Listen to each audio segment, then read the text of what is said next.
Alright, amen. Sekali lagi selamat datang ke dalam kebaktian bahasa kita secara online. Dan puji Tuhan, saya tidak tahu ini sudah tahun keberapa kita mulakan sejak pandemik, ya. Kita sudah mulakan kebaktian online. Uh, saya coba mulakan kebaktian bahasa di sini, tapi karena begitu sedikit, jadi kita beralih kepada online. Right? Dan siapalah tahu suatu hari nanti kan ada kontak-kontak bahasa teman-teman yang mau kebaktian bahasa di Ipoh ini, ya boleh beritahu saya, kita akan buka kebaktian bahasa di Ipoh. Tapi online kita akan teruskan karena di gereja kita sudah ada setup, ya seperti bahasa Inggris, ya memudahkan. Jadi yang ikut kita secara online mungkin di Sabah, di Sarawak, di Indonesia, right? Di lain tempat masih boleh mengikuti kita. Alright? Terima kasih karena dukungan Anda, terima kasih karena tetap setia. Ya, kadang-kadang di dalam krisis itu ada juga berkat Tuhan kan? Ya, kita ada pandemik hari itu. Ya, dan apa terjadi? Banyak gereja termasuk saya, kita beralih kepada online, ya Zoom diperkenalkan di zaman pandemik. Sekarang Zoom menjadi sesuatu portal yang sangat-sangat diperlukan dan sangat-sangat berguna. Dan inilah hasilnya. Dan saya berbeban ataupun terbeban untuk meneruskan kebaktian online.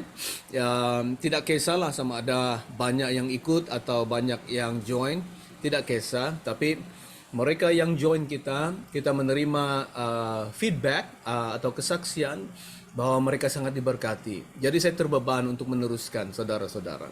Jadi sekiranya Anda diberkati, Anda juga boleh meneruskan, mengikuti kita dan juga mengundang keluarga, teman-teman, saudara-saudara Anda untuk mengikuti kita secara online. Dan inti yang paling penting di dalam kebaktian bahasa online ini adalah firman Tuhan. Katakan amin, ya. Firman. Saya tidak meletakkan banyak program. Penyembahan kita pun hanya satu lagu karena kita utamakan firman Tuhan. Firman membangun, firman menegur, firman mengubahkan, firman melengkapi kita. Ya, kebenaran firman Tuhan memerdekakan kita. Katakan amin. Amin. Haleluya. Nah, saudara, malam ini saya mau kongsikan kepada kita tentang membangun diri, ya, membangun diri kita untuk kita membangun gereja Tuhan, building ourselves to build the church, membangun diri kita untuk membangun gereja.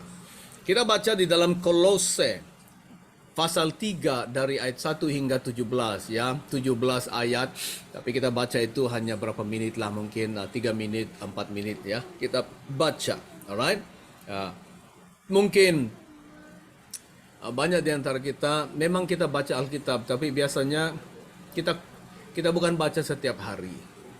Dan kalau ada yang baca setiap hari pun, kita tidak baca banyak-banyak. Ya. Jadi malam ini kita baca lebih sedikit lah, ya.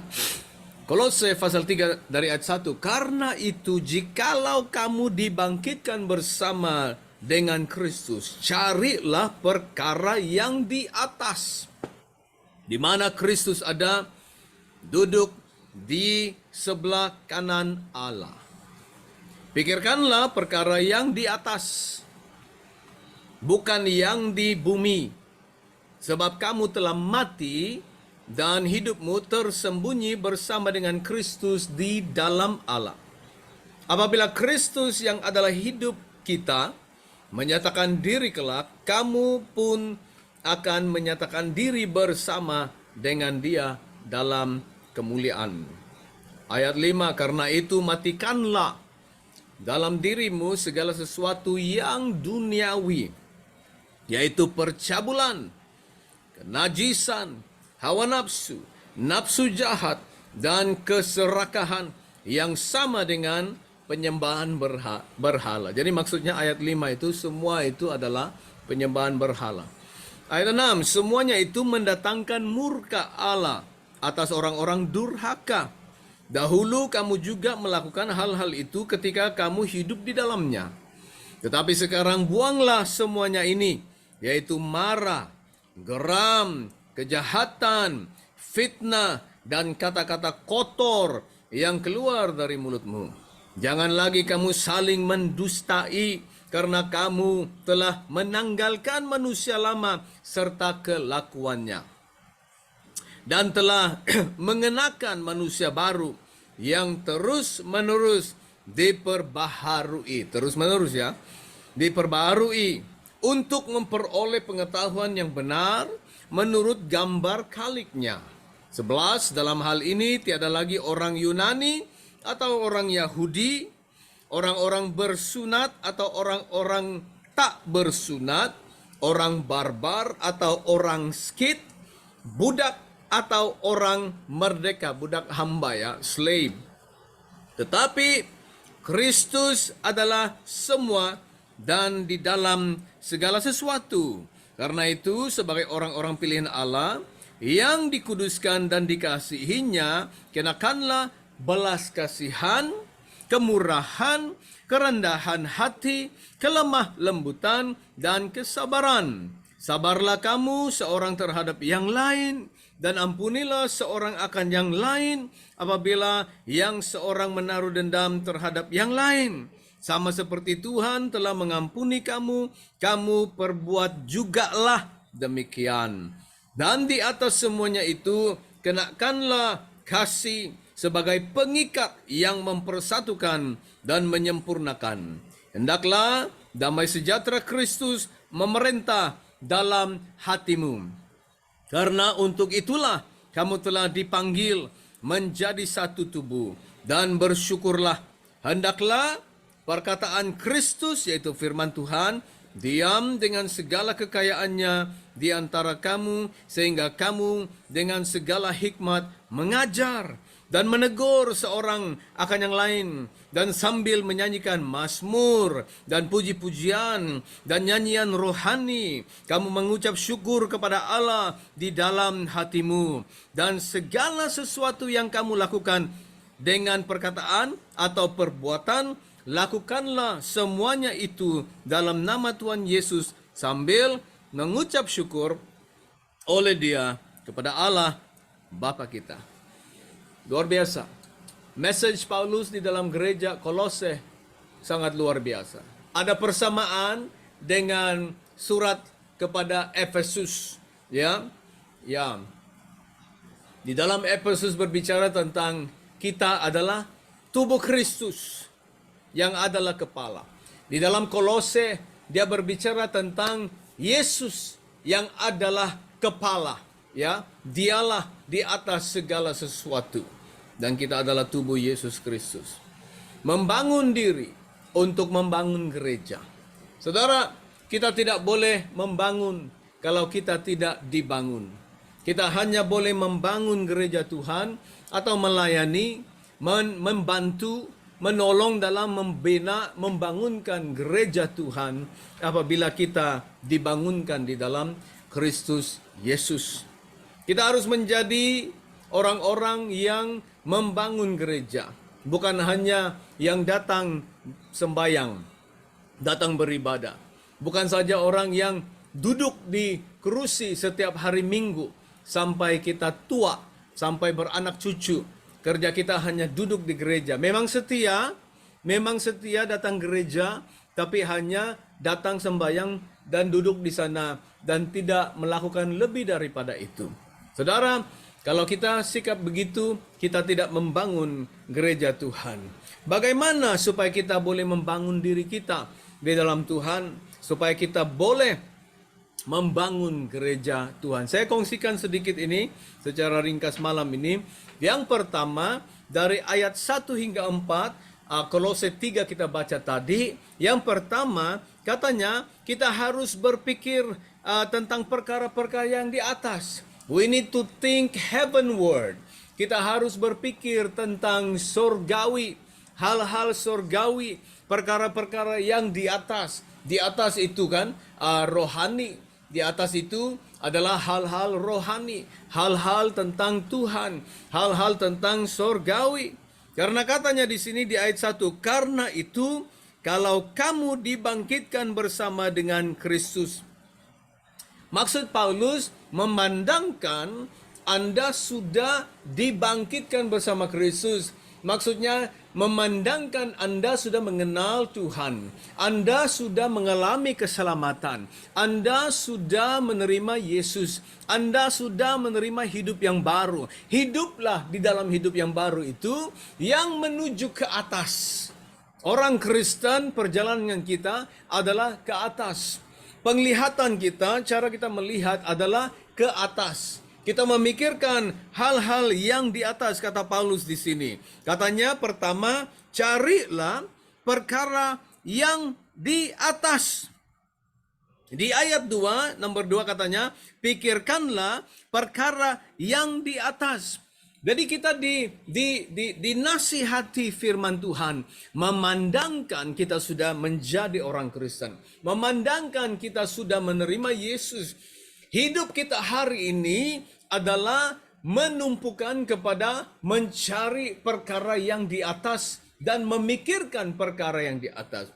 Di dalam bahasa Inggris ayat 2 yang berkata memikirkan perkara yang di atas, maksudnya kita meletakkan segala kerinduan kita, keinginan kita, kegairahan kita, ya, kita punya passion itu, keinginan, kerinduan itu dengan perkara yang di atas. Maksudnya kita mau mengarahkan kita punya interest, mengarahkan kita punya kesukaan ataupun kasih, your affection, your love, your desire, your passion kepada hal-hal yang di atas.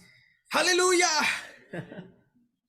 Set your love, set your affection on the things above and not on the things below. Maksudnya seluruh kehidupan kita, kekuatan kita, pikiran kita. Yesus berkata dalam Matius 6 ayat 33 katanya, carilah dulu kerajaan Allah dan kebenarannya, dan segala sesuatu akan ditambahkan di dalam kehidupanmu.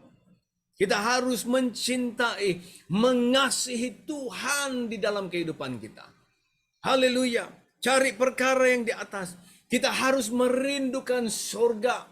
Banyak orang takut mau pikirkan itu. Takut, karena takut mau tinggalkan dunia.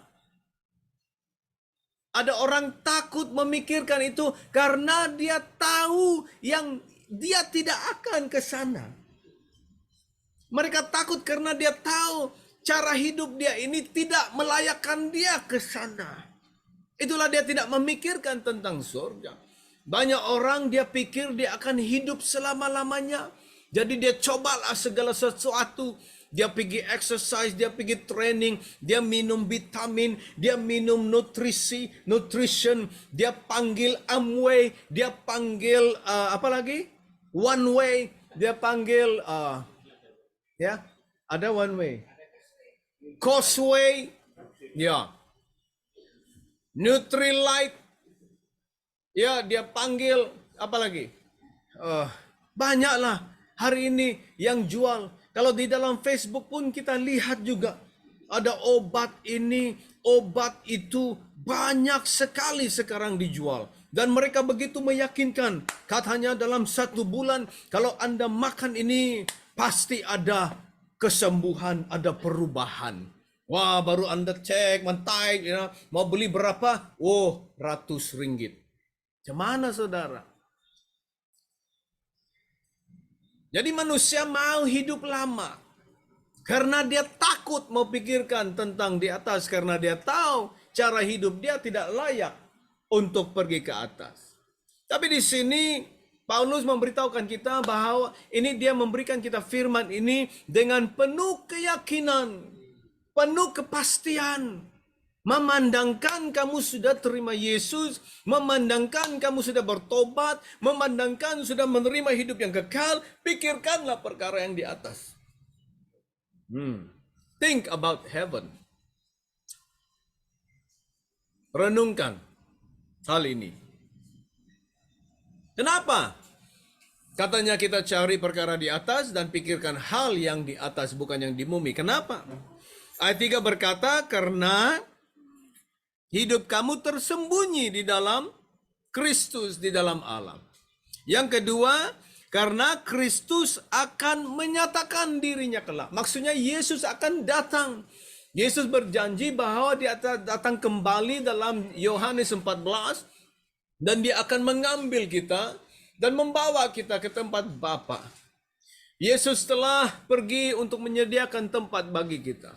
Dan Yesus berjanji bahwa dia akan datang kembali. Kalau kita lihat di dalam firman Tuhan, pemberitaan tentang kedatangan Yesus yang kali kedua pasti ada. Ada disebutkan banyak kali, termasuk dalam buku Wahyu, kedatangan Yesus yang kali kedua akan terjadi. Itulah sebabnya kita harus memikirkan hal-hal yang ada di atas. Haleluya. Saya boleh khotbahkan hal ini hanya malam ini saudara, tapi kita mau move on. Kita mau teruskan bagaimana kita membangun diri kita untuk membangun gereja. Yang kedua, dari ayat 5 hingga 9, kita harus menggantikan baju kita yang lama. Maksudnya hidup yang lama, nature yang lama, kelakuan yang lama, sikap-sikap yang lama.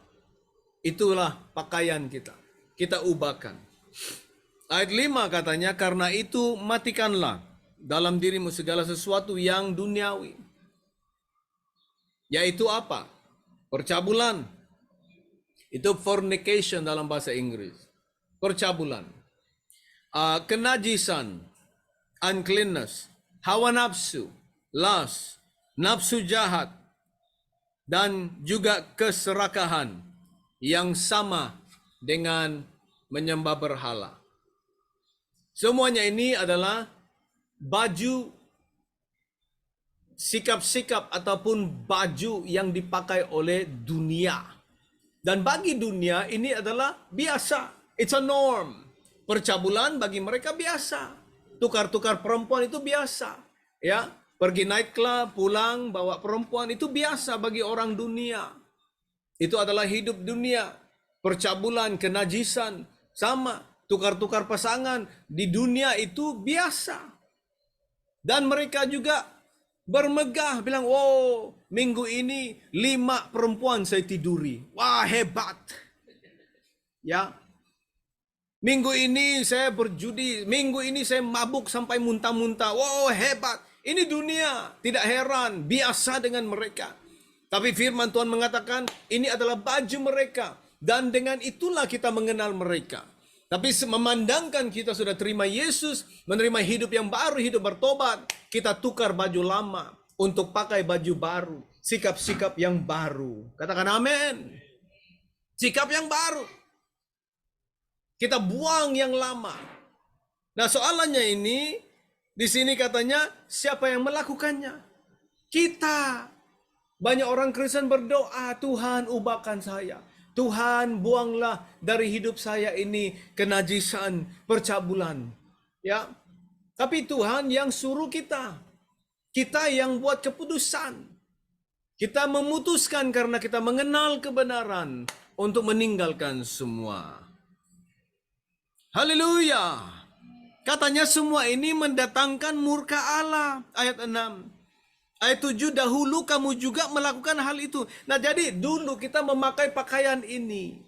Tapi sekarang kita berada dalam kerajaan Tuhan, kita harus pakai pakaian yang baru. Yaitu pakaian kebenaran, keadilan, righteousness, and godliness. Katakan amin.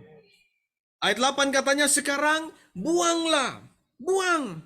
Di ayat 5 tadi katanya, matikan. Matikan semuanya sikap-sikap yang lama ini.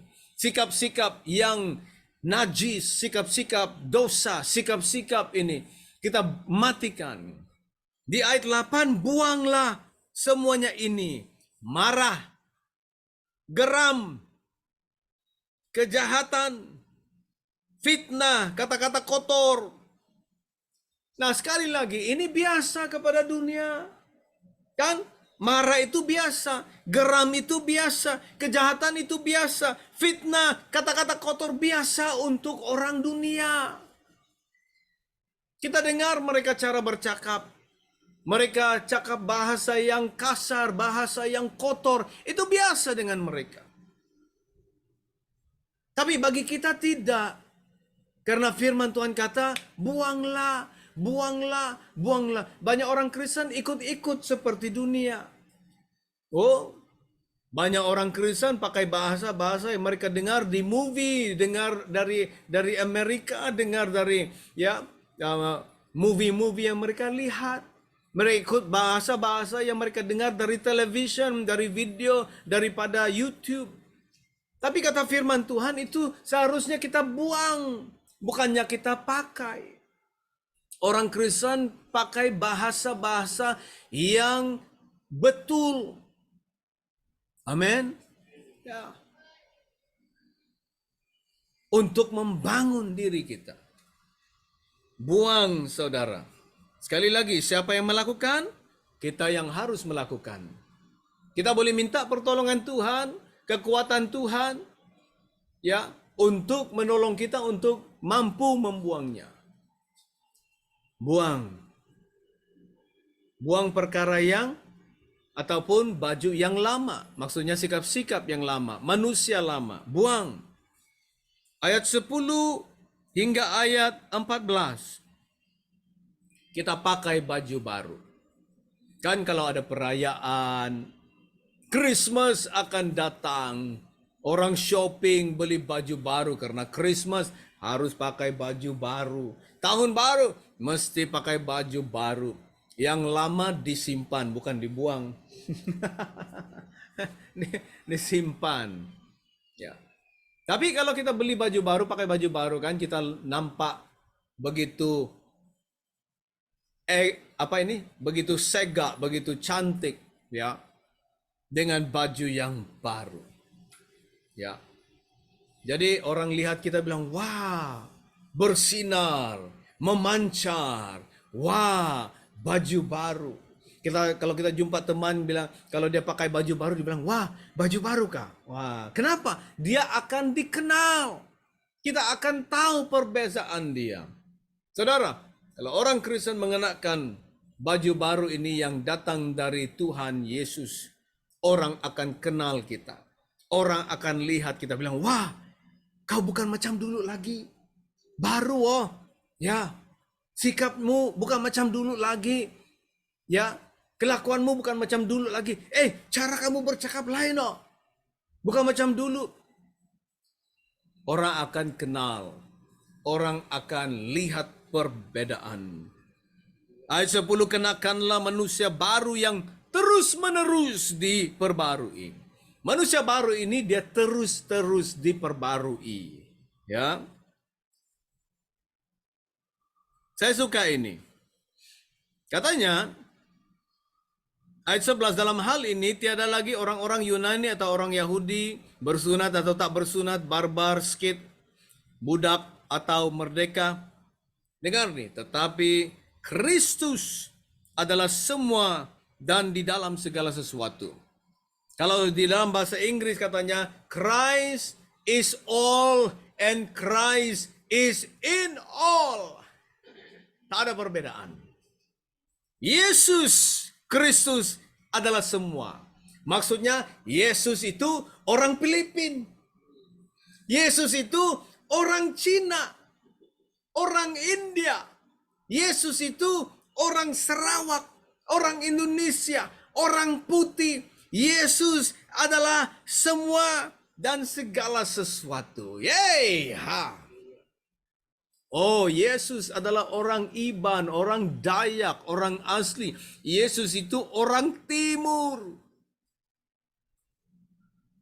Yesus adalah semua dan untuk semua. Tidak ada perbedaan lagi.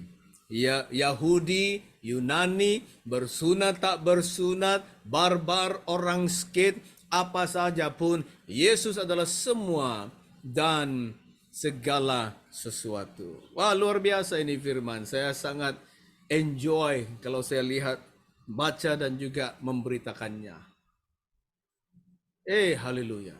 Manusia yang baru, pakaian yang baru, yaitu Yesus dan segala yang ada di dalam Yesus. Ayat 12, karena itu sebagai orang-orang pilihan Allah yang dikuduskan dan dikasihi, kenakanlah, pakailah belas kasihan, kemurahan, kerendahan hati, kelemah lembutan, dan kesabaran. Sabarlah terhadap yang lain, dan ampunilah akan yang lain apabila seorang menaruh dendam terhadap yang lain. Ya. Ayat 14, pakailah atau kenakanlah kasih sebagai pengikat yang mempersatukan.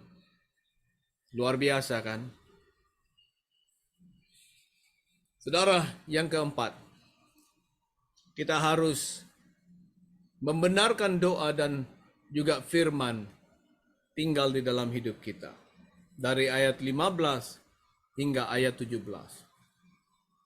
Katanya, hendaklah damai sejahtera Kristus memerintah dalam hatimu. Karena untuk itulah kamu telah dipanggil menjadi satu tubuh. Dan bersyukurlah. Ayat 16, hendaklah perkataan Kristus diam ataupun tinggal, menetap di dalam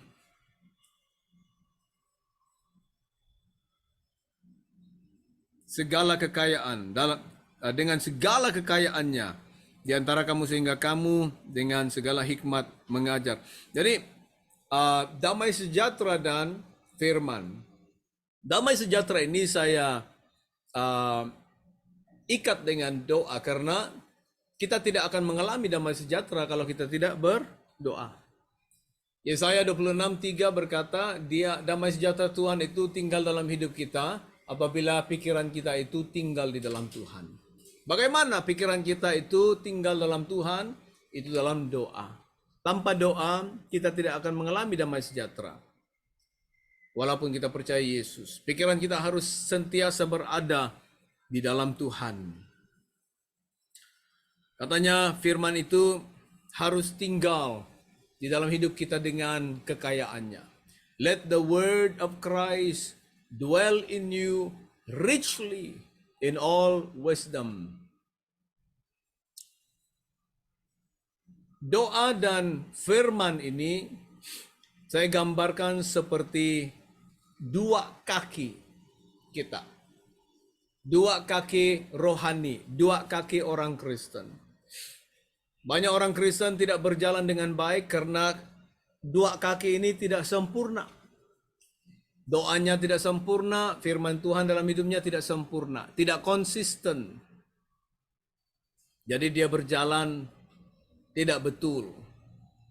Kalau doa dan firman terbentuk dalam hidup kita, kaki rohani kita itu teguh. Lalu kita boleh berjalan jauh bersama Tuhan. Kita boleh mendaki gunung-gunung ujian, gunung-gunung challenges, problema dalam hidup kita. Kita boleh mengatasi, naik ke atas gunung kita, karena kita ada dua kaki yang kuat di dalam Tuhan. Katakan amin. Saudara, kuatkanlah kakimu, doa dan firman. Para rasul berkata, Kisah Rasul 6 ayat 4, katanya kami harus memusatkan diri kepada doa dan firman. Bahasa Inggris maksudnya kami mau memberikan diri kepada doa dan firman. Berilah dirimu kepada doa dan firman. Kolose pasal 2 kita baca. Ayat 6 dan 7. Kamu telah menerima Kristus. Jadi perkataan ini ataupun surat kepada Kolose ini dituliskan kepada orang yang sudah menerima Tuhan seperti Anda dan saya. Katanya kamu telah menerima Kristus Tuhan kita. Karena itu hendaklah hidupmu tetap di dalam Dia, bukan di dunia. Ayat 7, hendaklah kamu berakar di dalam Dia dan dibangun di atas Dia.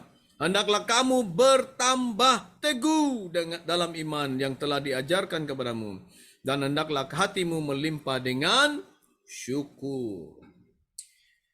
Sebagai penutup kita pergi 2 Petrus pasal 3 ayat 17 dan 18. 2 Petrus 3 ayat 17 hingga 18. Tetapi kamu saudara-saudara yang kekasih, kamu telah, kan? Ini surat-surat diberikan kepada orang-orang percaya. Jadi kita mendengar perkataan telah, kamu telah, kamu telah, kamu telah, sudah menjadi Kristen, sudah bertobat, sudah menerima Yesus, sudah percaya Yesus, kamu telah. Jadi di sini katanya kamu telah mengetahui hal ini sebelumnya.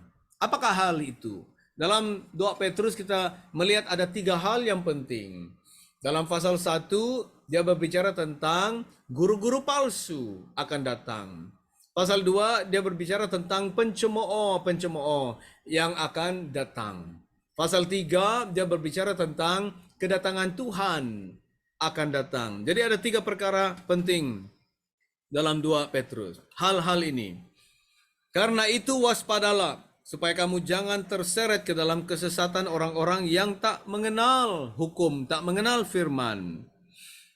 Dan jangan kehilangan peganganmu yang teguh, tetapi bertumbuhlah dalam kasih karunia dan dalam pengenalan akan Tuhan dan Juru Selamat kita, Yesus Kristus. Baginya kemuliaan sekarang dan sampai selama-lamanya. Saudara, malam ini, dorongan saya malam ini, firman Tuhan berbicara kepada kita. Bangunkan diri kita untuk membangun gereja. Biarlah Tuhan pakai kita. Kalau kita tidak dipakai Tuhan jauh-jauh pun, biarlah Tuhan pakai kita di dalam gereja kita.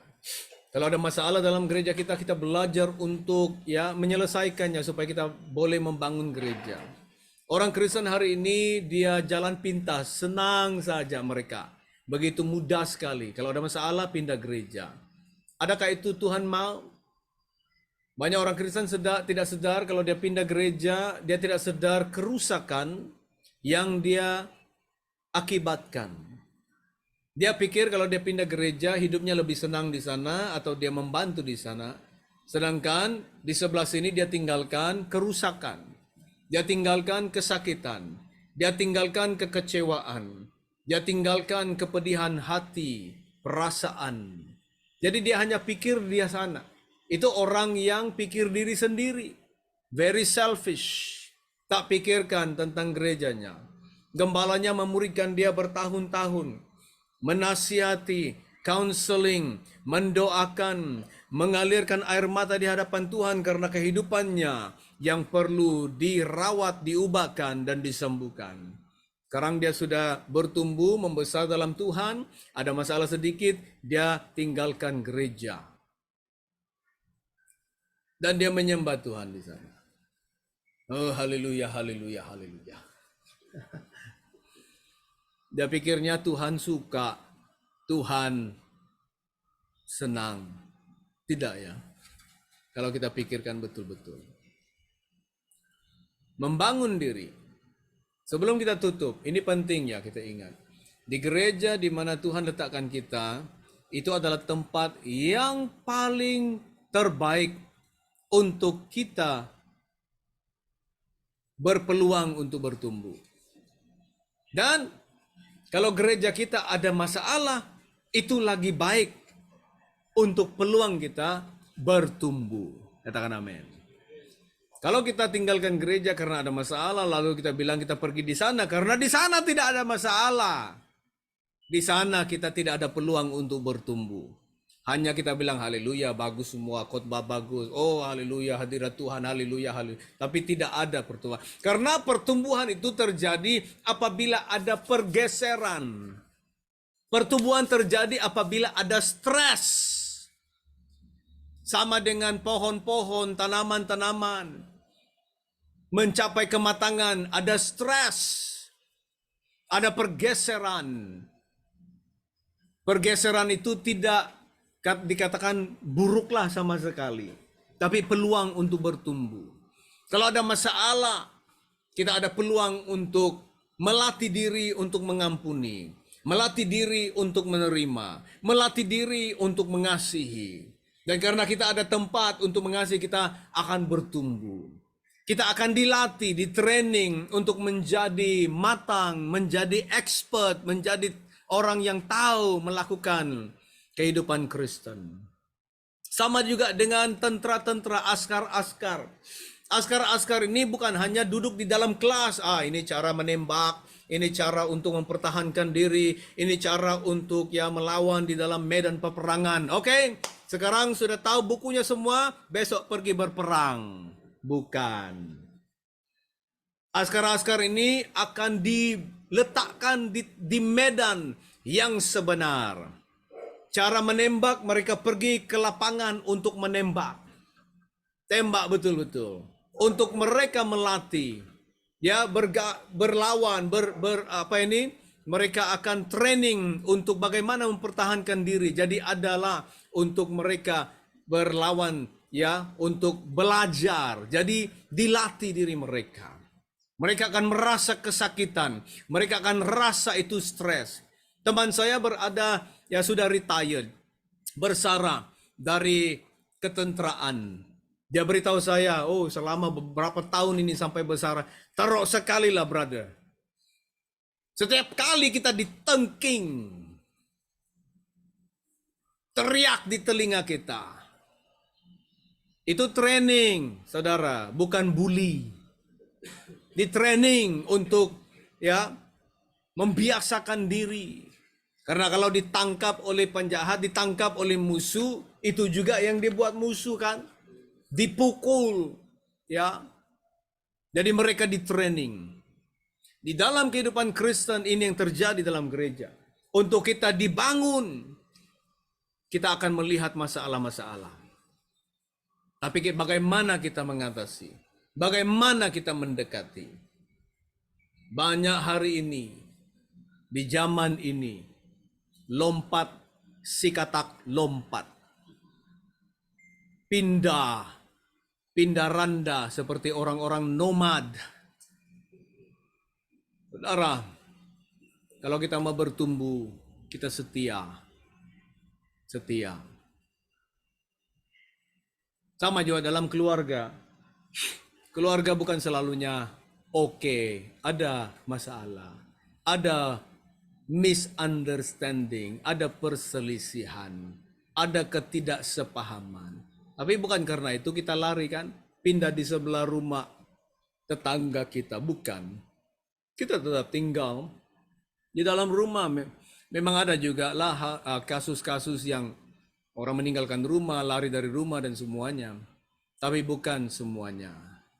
Yang lari-lari itu kita lihat mereka tidak bertumbuh.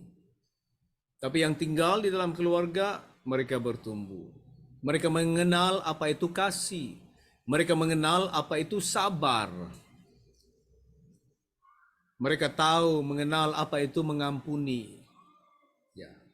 Saudara, bangunkan diri kita untuk kita boleh menolong membangunkan gereja. Katakan amin. Amin. Semoga Tuhan memberkati Anda dengan firman ini. Tuhan mau memakai Anda. Dan biarlah berikan diri Anda dan hati Anda kepada Tuhan Yesus untuk dibangun dan dipakai untuk membangun gereja Tuhan. Tuhan berkati, shalom, dan kita akan jumpa lagi minggu depan. Tuhan memberkati. Amin dan amin.